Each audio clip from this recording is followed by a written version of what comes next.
Humikbi ng sobra itong si Senator Lito Lapid matapos ang mismong diskusyon sa Pogo Bossing o mga nagmamayari ng lupa doon sa Pampanga at sa mismong Bamban, Tarlac at Kawit, Cavite. Ang laki-laki pala mismo ng mga lupain na nakita, lalong-lalo na rin mismo sa pulo o sa mismong kapungsudan ng buong Quiapo.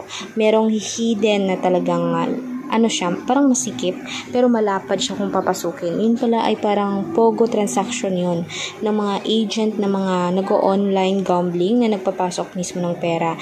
Doon nakita mismo at ngayon parang hinahandle ulit dahil gusto talagang mangyari ni Senator Raffy Tulfo na mabigyan ng hustisya ang mismong sinisigaw ng mga mamamayang Pilipino na ang kanilang pera ay sana ay maibalik o ma-refund dahil nga naman talagang nakain na ng Pogo ito o online gambling. Siguro nga dito sa mga mamamayang Pilipino nakukuha nila ang kanilang mga malalaking pera dahil ang mga Pinoy na dito mismo sa Pilipinas ay nasa 119 million mahigit. Kung iisipin, kahit nga mismong 1 million lang doon nagde-deposit, ano ba naman kalaking pera iyon?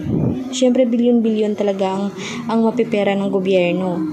Grabe no, kung isipin natin, napakalaking halagang nawala sa atin dahil nga nalulung ang karamihan sa sugal.